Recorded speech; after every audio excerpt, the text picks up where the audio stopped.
Good evening. I'm Michael Lane, filling in for Tom Olson. Tom is traveling to the great wilds of Austin this week for the New Worlds Conference. So we should wish him luck. He cannot do a live show, which is what he tries to do when he's traveling, but there's no way to pull off the logistics for that. Tonight we're gonna talk like we normally do about some of the interesting news. It's kind of a quiet news week this week, so not as much. And then we will pull our friend and guest Aaron Oesterle into the conversation. Sean, our producer, usually stays in the background, but today he is going to be joining us in the front, so that'll be kind of a fun change.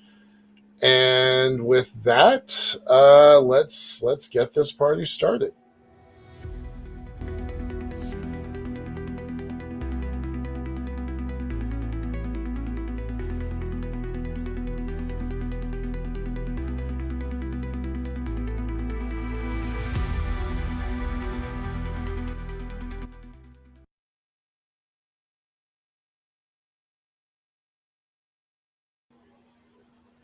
Hey. All right. So from the news desk at the center, the show is sponsored by the Center for Space Commerce and Finance. What is the center? We champion and strengthen emerging space startups and space adjacent enterprises worldwide through advisory, access, and advocacy. Our pitch events and world-class boot camps fortify startups to be investor ready. A lot of our work, especially this podcast, is supported by our listeners and fans like you. So please go to the Center for Space Commerce and Finance.space, cscf.space/support, and click that donate button. A little in the tip jar each month makes a big difference. And now, let's see. Sean is not my oldest space friend, but he has been around for a while, 20 years. So let's bring in Sean and start talking about the news. Hey, Michael. Hey, how's things? It's going. It's good. Going. Yeah. Anything going on? No, I've been doing a lot of writing. Yeah, you do a lot of writing. That's good. Yeah. That's good. So I'm sticking to my strengths, which is business, and I'm trying not to step in other people's dimensions. Right on. It's been a pretty busy week for me. Last week and the week before, really the week before was Space Week in Seattle, and there were like 15 or 20 events. But it's this week and especially next week is AI Week in Seattle. There's nearly 100 events, nearly 100. Yeah. So I've gone to 3 already. I'll probably go to, I think I'm scheduled for 7 more. So yeah, it's there's a lot going on. It's been fun. It's been educational, and it's really intriguing to kind of see.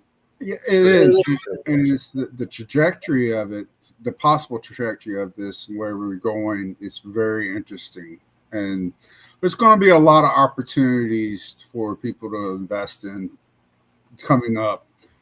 I don't really tell people what to invest in. I tell them what to look for. Right? Yeah. Because that's not my place to tell people what to invest in. I'm trying to be a light. Right. Yeah. Morty, hey, how's things? I had a nice conversation with Morty yesterday. And Aiden, glad you're here. Quick question. What are your thoughts on Starship and Starship alternatives? We were just talking about that before. We were just a minute ago. Aiden, you may not be aware. I've talked about it a couple times on this show. I and Michael Mealing coined the phrase the Starship singularity. And my friend Peter Garrettson, retired Lieutenant Colonel Garrettson, wrote a really interesting paper called the Starship Singularity. And it's its origin story comes from Werner Vinge's original technological singularity idea that says AI is going to take over. It's more than that. It's actually really well written. I'm just simplifying. But in that Starship singularity, it's the idea that everything changes once that system comes online. And why you call it singularity is because you cannot see beyond that event horizon once that thing happens. So I am all in on Starship and the singularity. But one of the things that Gerritsen and I and Mealing have all really stressed is that it's not just about SpaceX. It's that yes, that company is a catalyst, but we already know, and we're going to talk about it in the news here in a minute, we already know that Europe, India, China, Japan are all working on reusable rocketry. There's half a dozen American companies, all with varying stages. We're going to talk about some of them tonight of reusable rocketry that that SpaceX has a notable advantage, but the game is not by any means over yet. And there are lots of spin-offs that are going to happen as a result of Starships. So I hope that answers your question. Take a look at Gerritsen's paper. It definitely has a militaristic perspective because that's who he is and that's whose audience is. But you can, by reading it, you will kind of broaden your horizons and start imagining what the rest of the world looks like if Starship comes online. So, yeah, that's my comment. I hope that helps. All right, Sean, let's talk about the news. All right. I'll be ready in just a second. I just want to put in the chat the link to Gerritsen's paper. Hopefully that got the right one. Yeah, thank you. Appreciate it. Yeah. If you should click on that, that should take you there. Yeah. Yeah, that'll do it. Yeah, Gerritsen is I don't know. Yeah, he just did. Do you not see it, Aiden? He just posted that link. Gerritsen is a big thinker in a formal think tank out of Washington, D.C. So his job is to think about how space is evolving. Again, he's got a military background, so he's got a military perspective on this. But he's quite knowledgeable and quite smart, and I'm pretty happy to say he's joining our team. So, I have a bias because I like the guy, but even if I didn't like the guy, he's really smart. So, yeah. Does that help? Yeah. Starship Singularity. Okay. Okay, great. Good. All right. Let's talk about relativity since we're talking about competitors. Let me put them in here. Just a moment. You got it, Sean, or I got it? I got it. I get it. Which one was it? I'm sorry about it. Let's just go with relativity. We haven't heard much from relativity in a while. They've been kind of quiet, to my knowledge. So,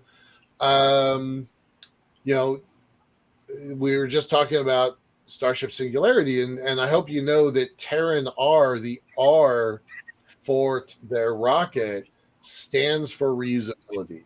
So their first two rockets that were adequately successful led them to basically a complete redesign and rebuild.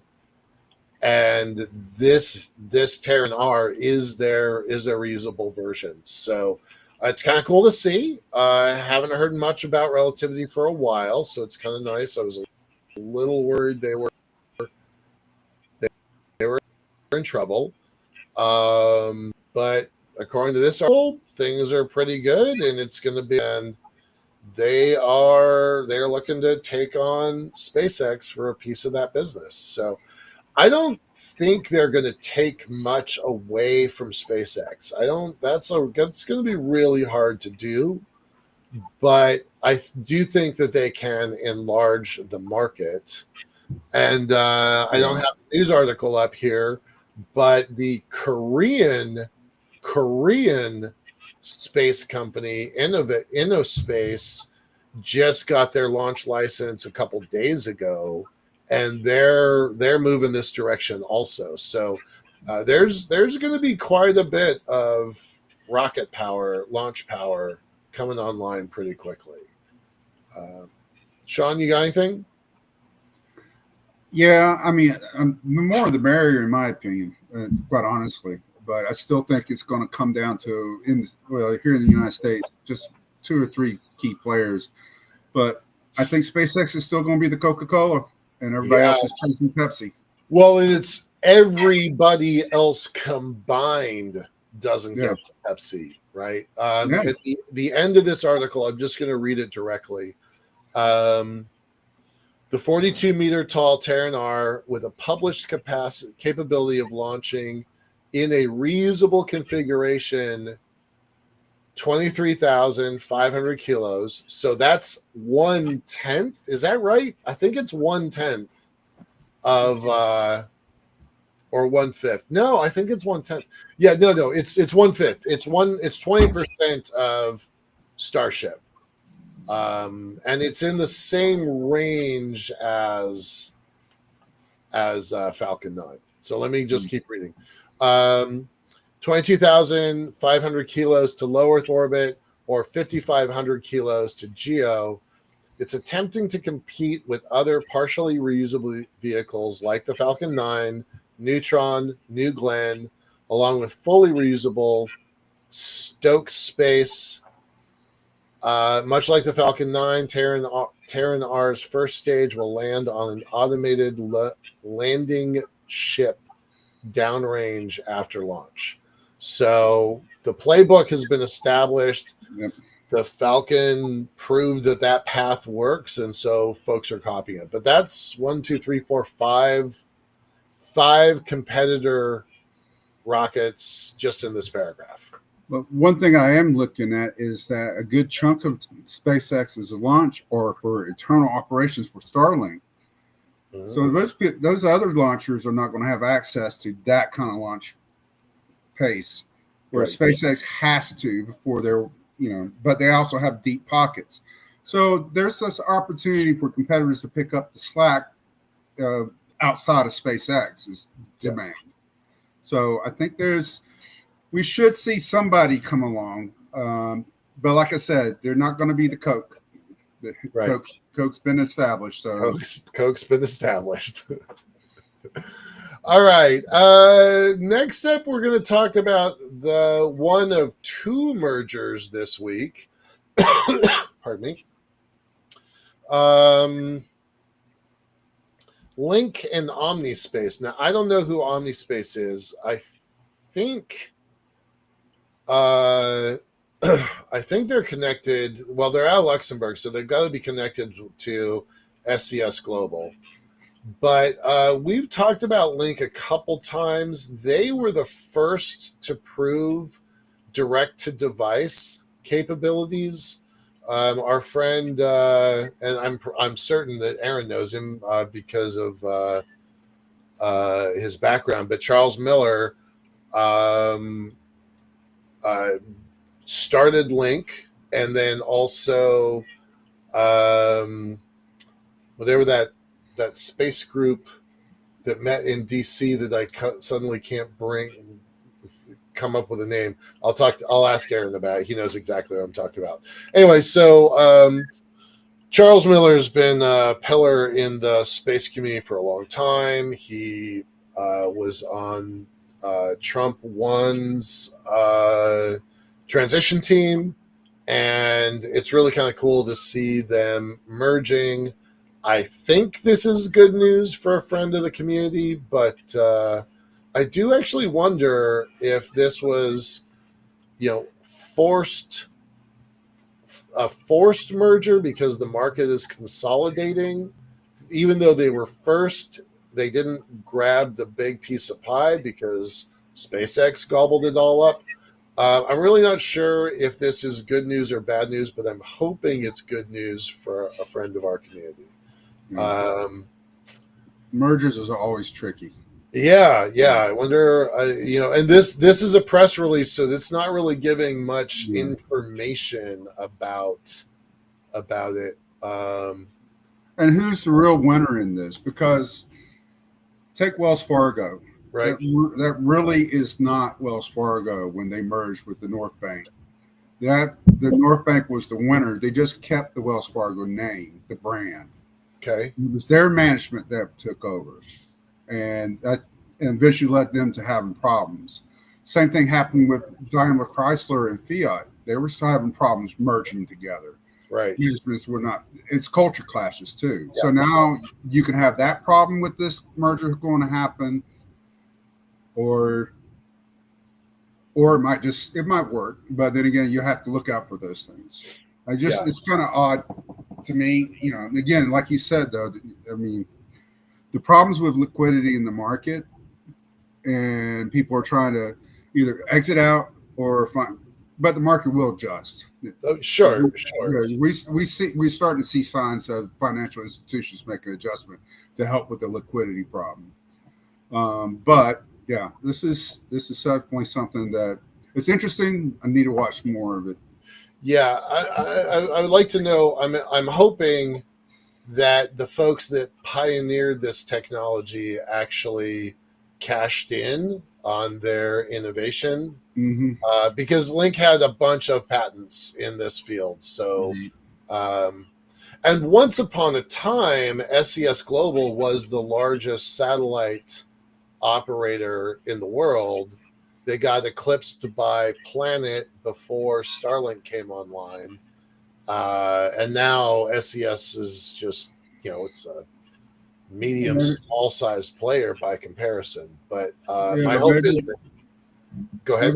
Maybe they're betting on that the merging their capabilities, their unique capabilities that they're bringing together, can give them a competitive edge. Yeah, that's what I'm hoping, is that because they've got a bunch of satellites, that it allows Link's technology to scale. So fingers crossed for everybody involved.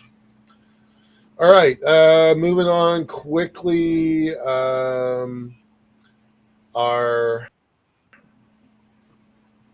Let's see. What is this one?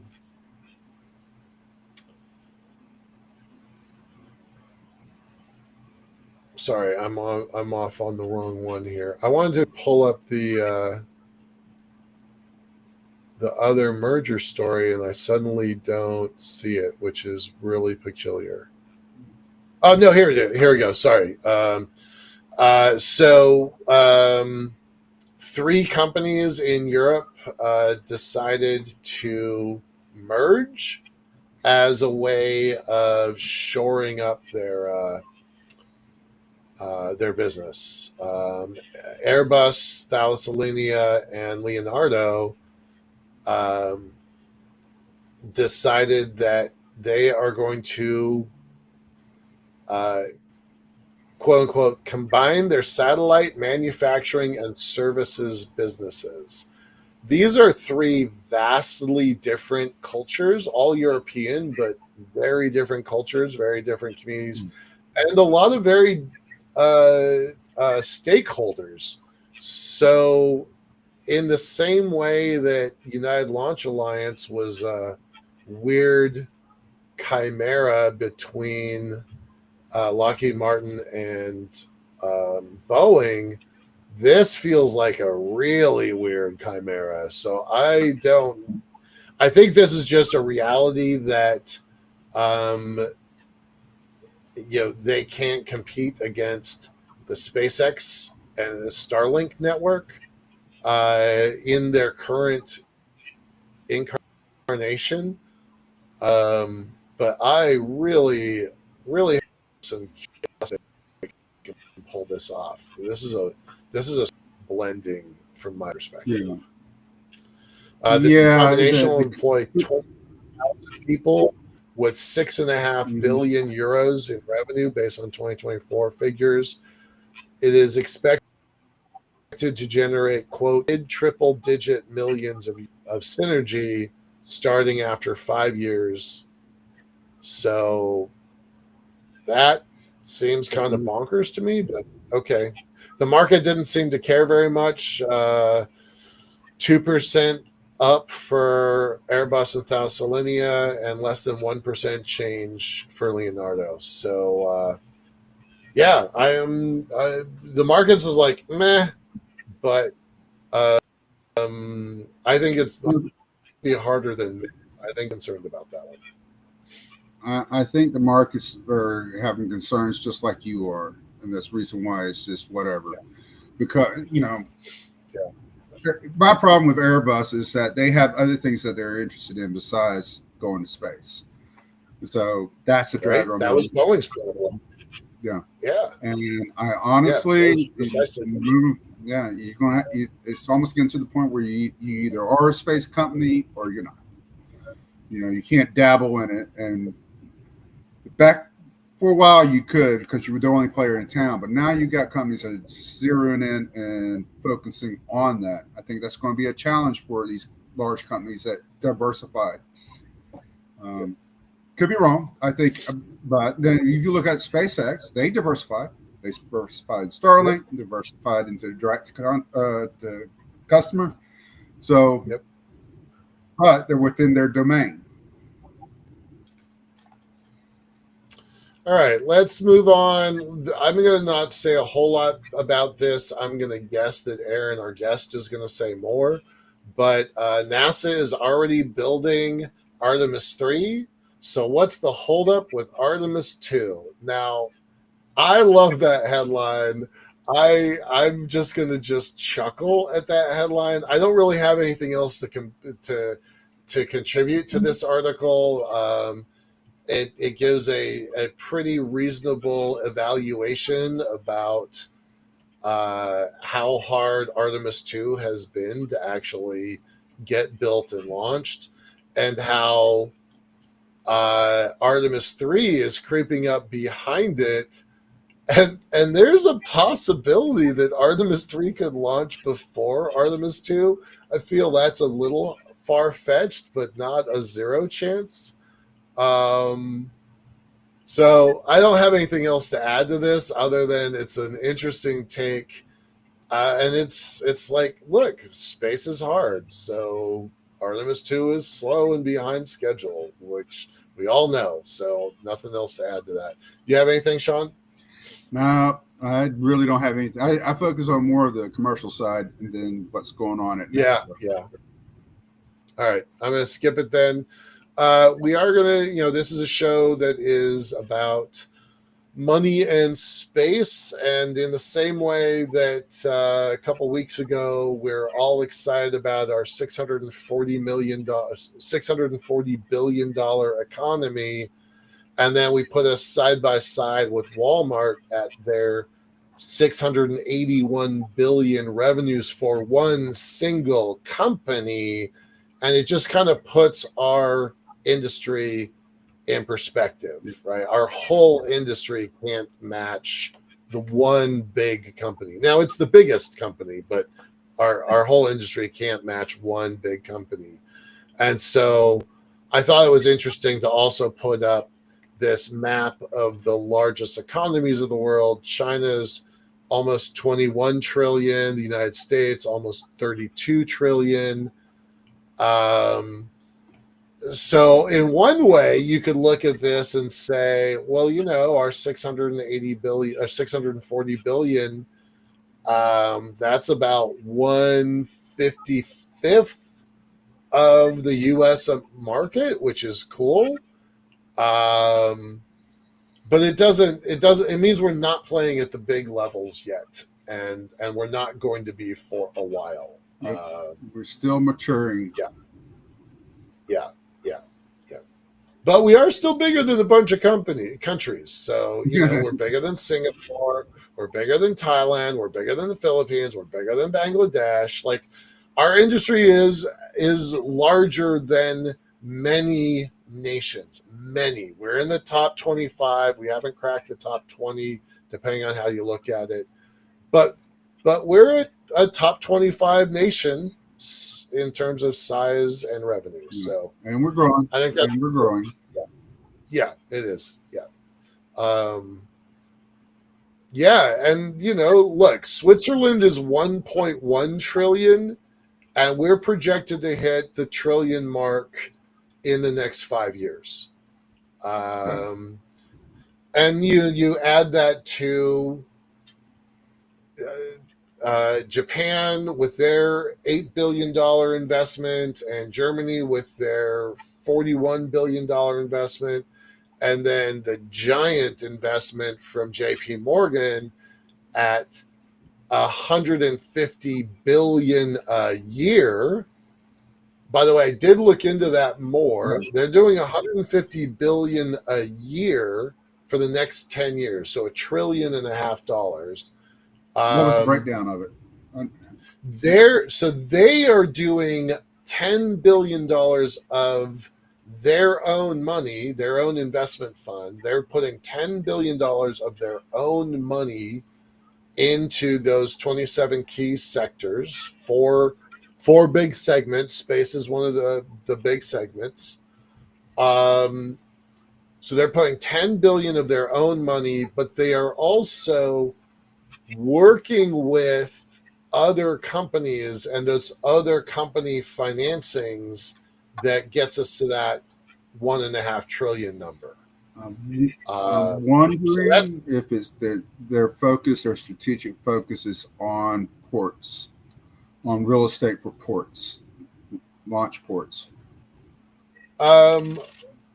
They do call out port facilities specifically as part of their 27 core investment thesis. So that's on their mind for sure. Well, and I say that because strategically for me, if I'm investing my money, I want it in an asset that I can recover something if something goes wrong.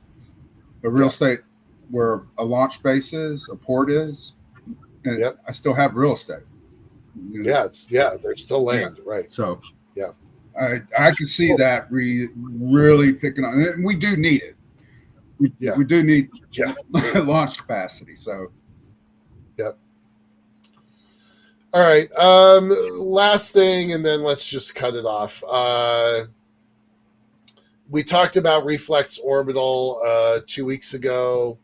The astronomers are pretty pissed off about the idea of 4,000 massive space mirrors. No surprise, the astronomers think it's, quote, pretty catastrophic. I don't have anything more to say. We talked about this one a week ago. I have a lot of doubts about their plan, but their plan is to put, from a different article, it's not this one, but from a different article, they have an idea, they've imagined where they have 250,000 reflector dishes in the sky, beaming power down to currently operating solar panel farms. There's going to be problems with that. So this article is referencing just the 4,000 reflectors that they want to start with, but they have a much bigger plan than that. So I have some doubts. I have some legit concerns about this. I don't usually, complain about other people's business models, but I have a lot of doubts about this one, and I'm concerned about the technology. Well, I wonder what they would say about, we've worked around the issue of not having light at night as far as civilization. Yeah. I don't think the idea of having a light at night is going to really do anything, really have any impact is what I'm looking at. I mean, it might be a novelty in novel situations, but most of everything else, I just don't see it. I'm having a hard time seeing it. But I do know there'll probably be something that comes out of it that we can use somewhere else like with anything that we explore, but it's just, I don't think it's going to be what they're intending. If it is what they're intending, I have some concerns. Yeah. All right, let's move on. Let's bring our guest on. By the way, there is an article. I'm going to post the link to it. Everybody already knows this, but it's nice to see it in Fortune. Amazon founder Jeff Bezos says millions of people will be living in space by 2045. It's not a terrific article. It's very fluffy, but it's fun. So I'll post that link to the chat. All right. Let us bring on our friend and advisor.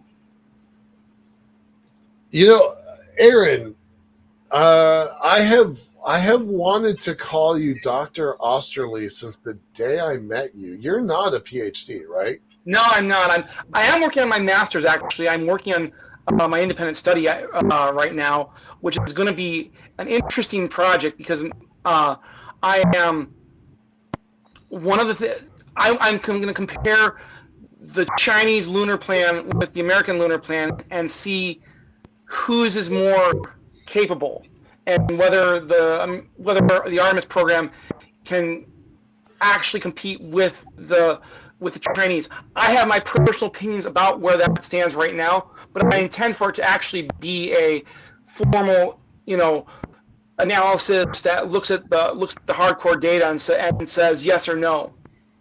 I'm not a doctor. Can you give us a sneak peek and just say like leaning one way or the other? Because I'd like to know that. I'll put it this way. Personally speaking, I am skeptical.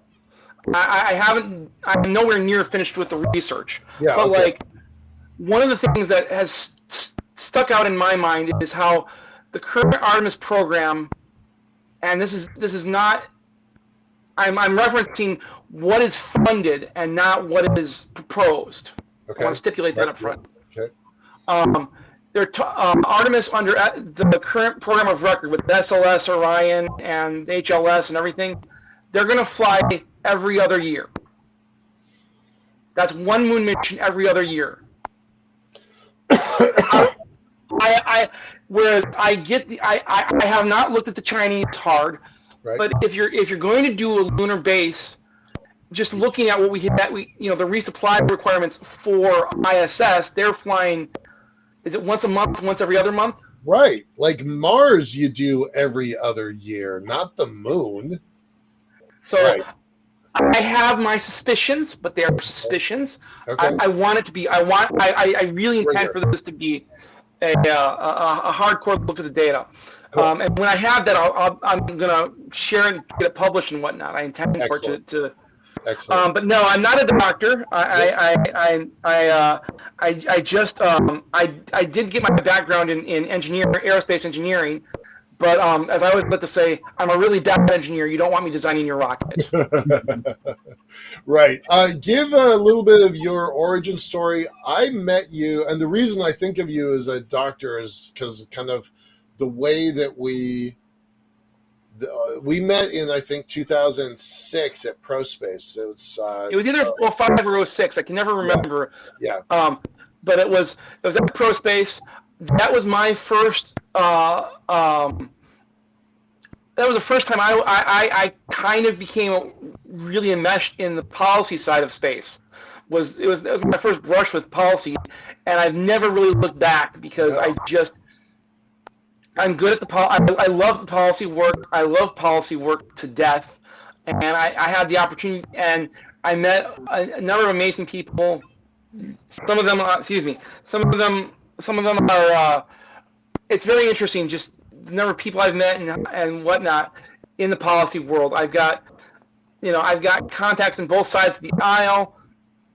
I worked under Mr. Muncie for a very long time. Still really good friends with him. He only yells at me every other day these days as opposed to every day. And I say that with all the love in the world, Jim. You know that. Yep. For those that don't know, James Muncie, was one of the co-founders of the Space Frontier Foundation. You had the loud one, Rick Tomlinson, the savvy one, Jim Muncie, and I will say the smart one, the effective one was Werb, Bob Werb, Yep. right? Yep, those three together founded the organization. Yeah. And these days, I'm the policy director, and I'm also serve on the board of the foundation. I do a number of side projects, but it's all about space policy in some form or fashion. I can share some news for. I don't know how much you guys have been following this.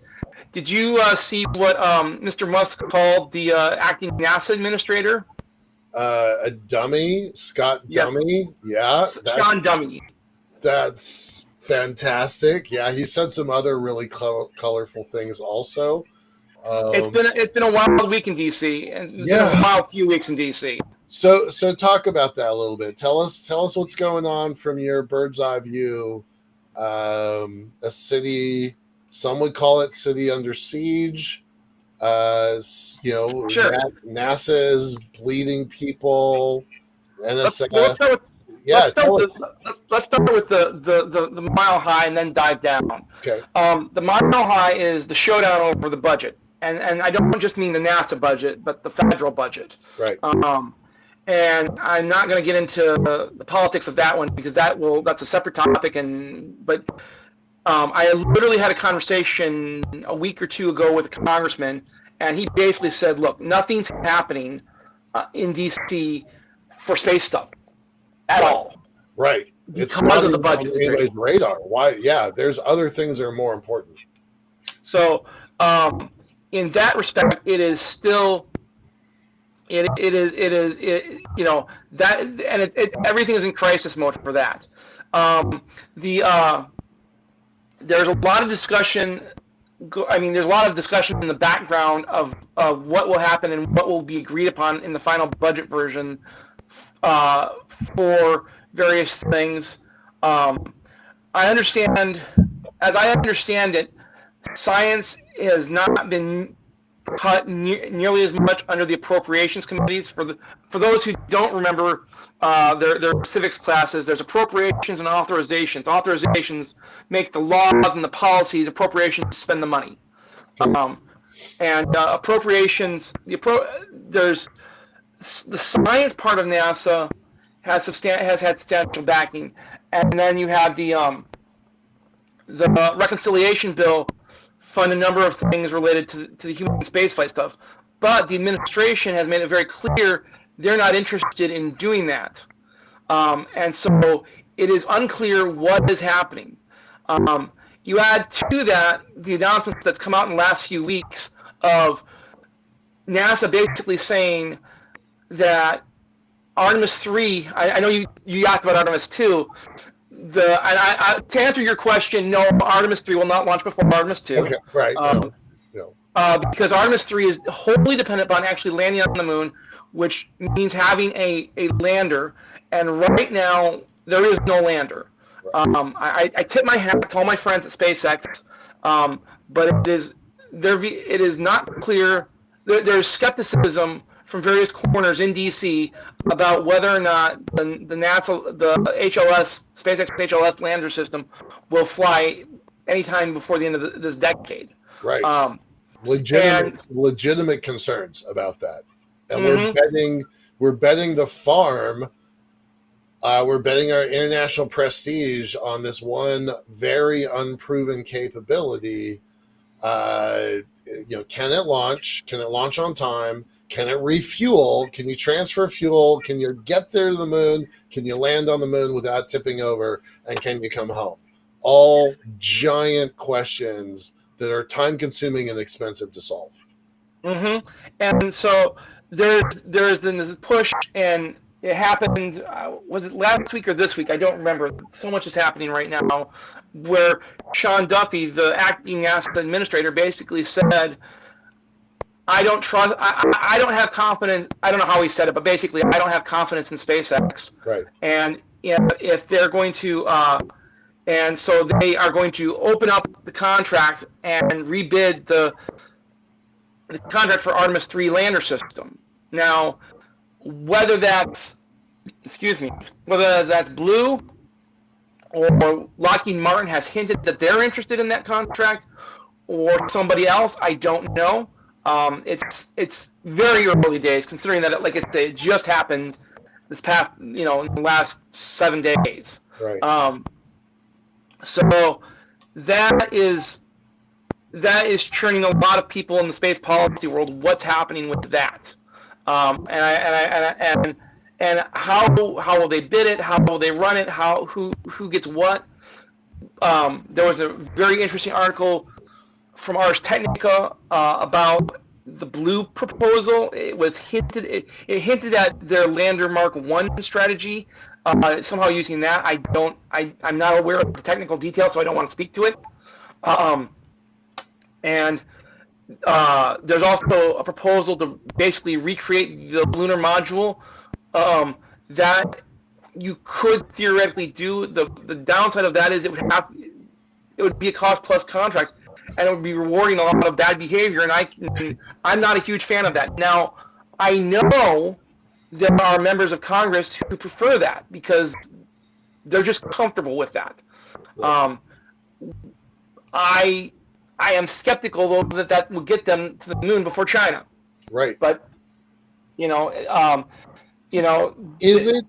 it important to get to the moon again before China? Yes and no. It depends on how and who and why. Speaking personally, I think it's more important to it's not the first person who actually beats China to the moon, but who can establish the infrastructure for controlling the moon. And I hate that phrase, but that's the best I've got. It's who's in charge when we're on the moon, not just who lands on the moon. Because we could land on the moon quickly, but that doesn't mean we actually have the capability to do large-scale infrastructure development. And with China talking about having a 500 trillion cislunar economy by 2050, that's a whole different ballgame. I mean, you guys are the business people. That's a whole different ballgame than we've ever done before. Right. And if you're going to do that, you've got to have a very different skill set, very different capabilities that are online, that are much more, that are much more cost effective, that produce a lot more value, all those kind of things. Just for perspective, that's why I pulled up that one graph. The global economy in 2026 is expected to be $130 trillion. And they are saying 25 years from now, the space economy will be 3 times bigger, 300% bigger than the world's economy now. That's what China. That's what China's saying. Pretty far-fetched, but not. It doesn't seem impossible. It just seems very, very hard. But that is the argument, right? That is the argument that whomever controls. Now, I don't shy away from that word. I'm very comfortable with that word. Whomever controls the moon, whomever controls L1, whomever controls, the resources, the limitless resources off-world, controls the economy of the world, right? I will say, on the foundation website, under the policy section, we have a report from Namrata Goswami. She's an incredible person. She's a doctor. Yep. I can't say enough of great things about her because she's just awesome. But she knows her stuff very well about China, and she lays it all out there for you. And it should scare you, like what they're proposing to do, how they're proposing to do it, that kind of thing. And I would recommend anybody go read it. It's pretty accessible. It's just look on the Space Frontier Foundation's website. So that's lurking in the background of all of this is how do you, where do you, what's the how do you grasp that? And I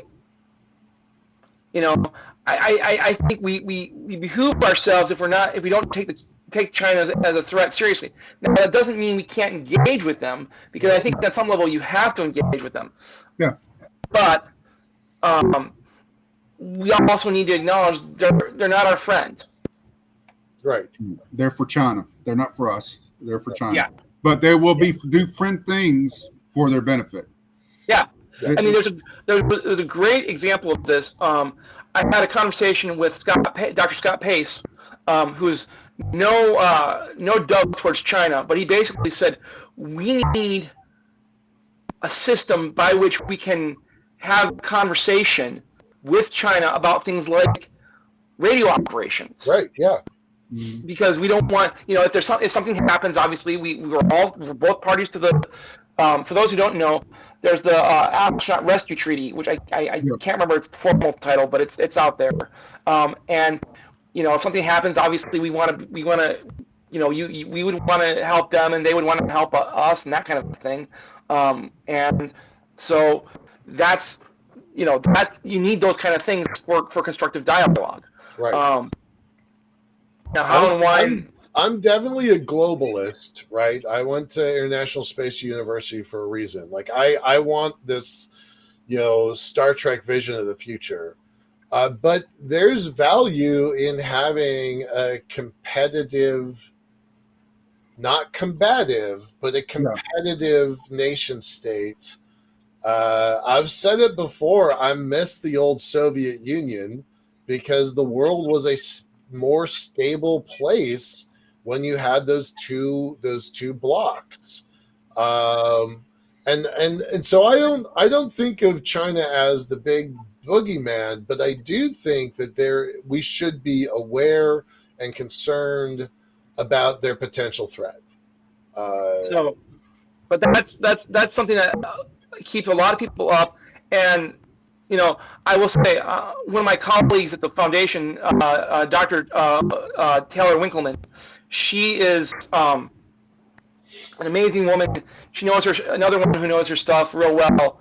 She's done some deep dives on rare earths and other critical mineral, I should say, not rare earths, but critical mineral technology. Yeah. And that's something that whoever corners the market on critical minerals for lunar resources, that's kind of the big boogeyman in the background, is right, because whether it's China or India or whoever. Well, let's talk about DC. Let's bring it back home. What can we expect from NASA? I mean, I'm not asking you to pull out your crystal ball. That's in about 5 more minutes or 10 more minutes. But DC today, National Science Foundation, NASA, NOAA. What does DC look like when you cut 4,000 of their core staff? They've cut what? That's pretty close to 25%, maybe a little bit less than that, but in that range. I mean, I want to be a little careful because it's a complicated topic. It really is, and on one hand, I want to see reforms happen at NASA so it becomes a more effective agency. On the other hand, I'm not convinced that you can do it by taking a chainsaw to it and it'll be that effective, because I think, and it's not clear that there's a long-term plan for it. And I mean, and that's my fear, is there's not, there's lots of people who think they know how to reform it, but for NASA reform to happen, however you want it to happen or not, it will require presidential input, and and not just input, but presidential approval and cover. Yeah. Because Congress has had the control of NASA for a long time, and I mean we saw that with the Commercial Crew Program when it was clear Congress did not want commercial crew. They'll sing its praises now, but at the time, no, people were risking their careers bringing that up. Yeah, absolutely. I mean, I remember a conversation I had with a staffer at the time who was, who the member of Congress was very supportive of what President Obama was doing, but he basically said, "I'm having to pull back my member because because everybody is so angry at Obama because he's canceling the space program." Not that he did. Not that he did. I want to stress that for everybody who's on there, who's listening. But that was, that was the rhetoric. Yeah. And so I just, I mean, I want to, I'm not a fan of the space launch system. I think it has its problems. And I think there are other areas where you could see reform that would be good at NASA. But I also, again, I don't want to take a chainsaw to it without. I want to be careful and targeted, such that it doesn't, it doesn't destroy lives, so that it doesn't destroy a good knowledge base that it has, because it has an incredible knowledge base. Are you willing to put a bet on whether it's going to be Isaacman or Duffy in charge? No, I will not take that bet, because ultimately that is going to be a decision at a presidential level. It is clear that Duffy has visions and plans for himself that extend beyond Secretary of Transportation and acting administrator of NASA. Right. And I hadn't thought about that. Actually, that's a new piece of information. You think he's got something beyond that? Oh yes, no. There was a Wall Street Journal article about that a while ago, where he is. Yeah. I think it was Wall Street Journal. I can dig it up if you're really curious about it. But basically, there's talk of him wanting to be president at some point in the future. Oh, I didn't know about that at all. I missed that entirely. Mm-hmm, all right, watching the clock here, I'm going to ask you about 5 years and 25 years, but in the 3 minutes before that, Golden Dome. Go. What do you have to say about Golden Dome? Nothing, basically. I have not been tracking Golden Dome at all. Really? Yeah, I'm not a military space person at all. And I'm not convinced it's going to go anywhere, but I'm really not involved in it, so I can't speak to that. If I can jump to another topic briefly, very briefly. Yeah. I will say that what's interesting is the 26th campaign is gearing up for president for the off-season elections for things like Congress and senators, and I want to encourage everybody get involved in that in the elections, and that's how you can find out whether your member or candidate has an interest in space. I'm doing that very strategically, and I can't say anything more than that because it's not that hard to do. You can donate to your member or candidate. They will call you if you donate enough, and it's not a huge amount. And you can talk to them, or you can meet them at an event and say, "What's your pitch on space?" Especially for new members of Congress, they will know not much, and it's not uncommon for a new member to be assigned the science committee. So I encourage everybody to get involved in their politics and find out more. I was, we started this conversation talking about pro space. That was a giant learning curve for me. I had so much fun with that. I got to meet, my congressman at the time was Jay Inslee. I'm from Washington State. He was a relatively young guy. Fast forward, he becomes the governor for 12 years. Fast forward, he signed a proposal that I put together for ISU. It took almost 15 years for that to happen, but it was really a profound thing for me to do pro space. And I loved it. It was so effective. I will say, if I can add one more pitch in, we do the March Storm event still. We're starting the process for it, and love to have everybody come out for that. It's a lot of fun. You learn a lot about how the government works, and you help move space policy forward. I love it. I'm going to particularly, we've got a couple fans that are regulars here. There's two guys. They're relatively young, in particular, that they know who I'm talking about. Definitely join that March Storm in Pro Space. It happens in March, so kind of be prepared to go to Washington D.C. for a week. There's training. There's you meet a lot of really interesting people there, and it's eye-opening and powerful. All right, in our last few minutes here, so 5 years. Imagine, pull out your crystal ball, shake that magic 8 ball. Tell us what the next 5 years look like, and then also tell us what 25 years looks like. Okay, so we'll start with the 5 years. Let's see, that puts us into 2030, right? Mm-hmm. I'm doing the math right? Okay. We'll have, I suspect we'll have 2 commercial space stations up there. We will see reusable rockets flying pretty frequently. I am not convinced that SpaceX is going to be the Coke.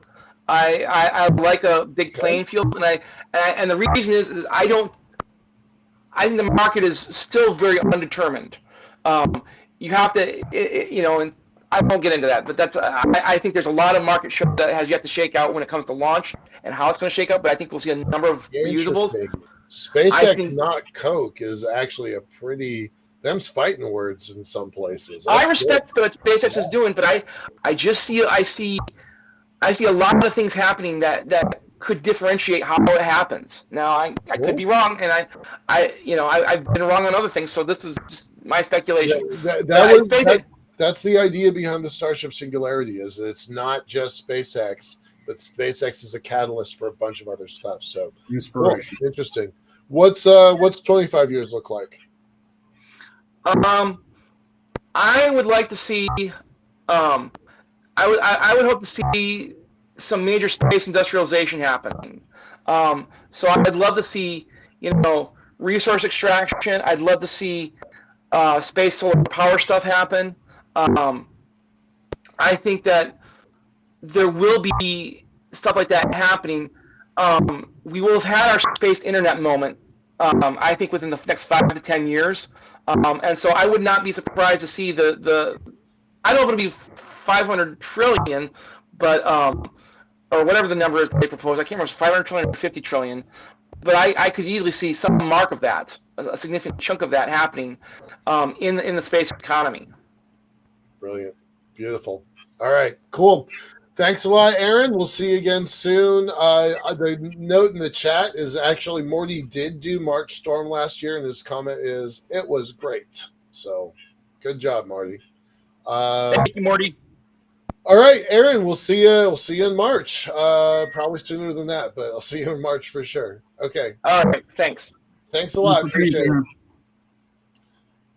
All right. Well, that's our show for the evening. Sean, who's our guest next week? Christopher Lee.